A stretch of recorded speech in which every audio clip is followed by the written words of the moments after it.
आज की कहानी है सिंह वाहिनी, जिसके लेखक हैं आचार्य चतुरसेन। संध्या का समय था। एक वृक्ष के झुरमुट में दो व्यक्ति धीरे धीरे बातें कर रहे थे। एक युवक था और दूसरी युवती।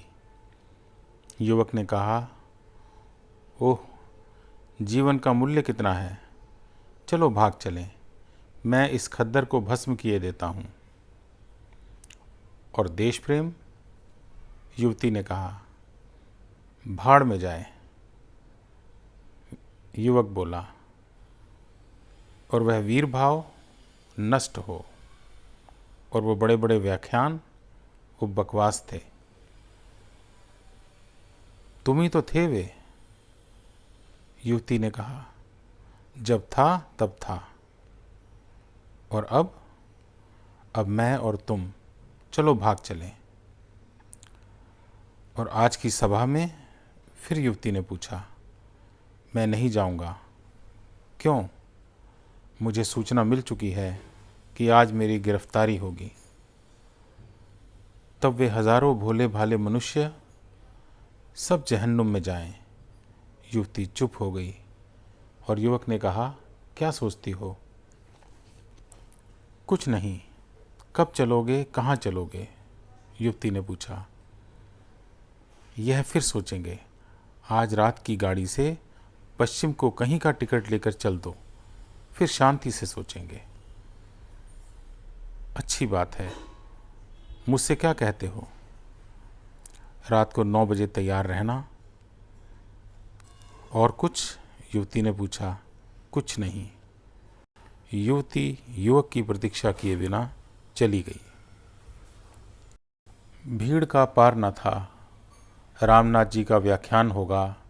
8:30 का समय था, पर 9 बज रहे थे। कहाँ है वह सबल वाग्धारा का वीर देशभक्त?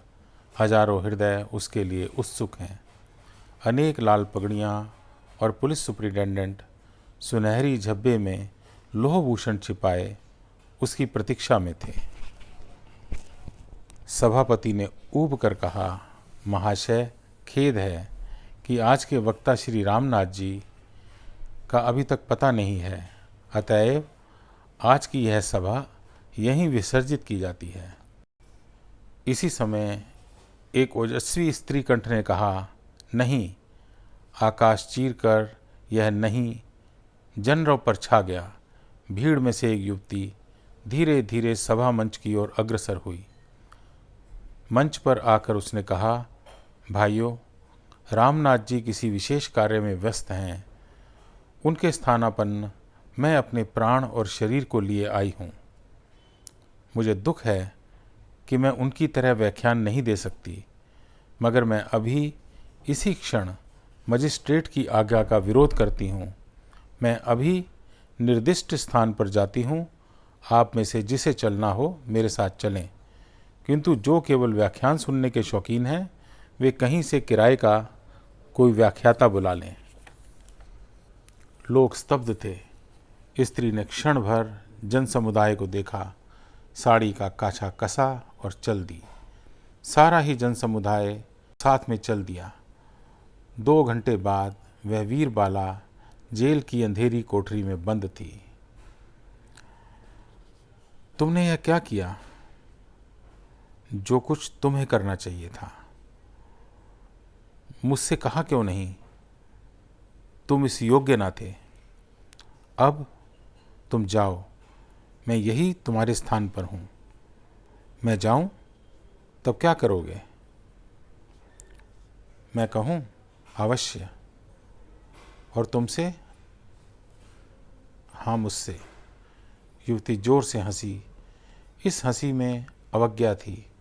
उसने कहा, तुम्हारे त्याग और वीरता के रूप को ही मैंने प्यार किया था, पर उसके भीतर तुम्हारा यह कायर रूप है, इसकी आशा ना थी।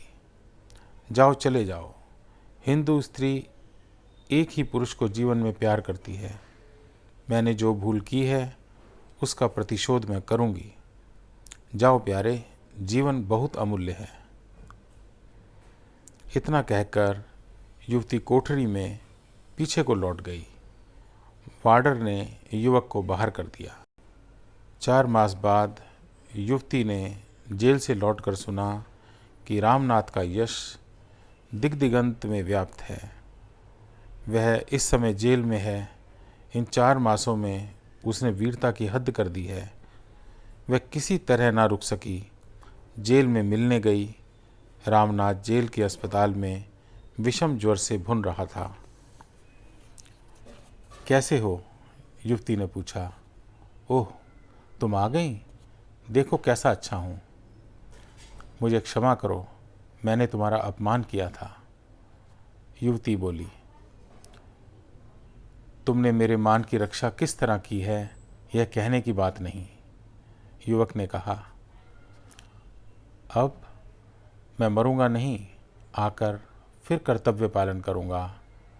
तब प्रिय, तुम मेरे स्थान पर मैं व्याख्यान नहीं दे सकती। उसकी ज़रूरत नहीं। तुम्हारे मौन भाषण में वह बल है कि बड़े बड़े वाग्मिदों की मर्यादा की रक्षा हो सकती है। जी कैसा है? युवती ने पूछा। अब और कैसा होगा?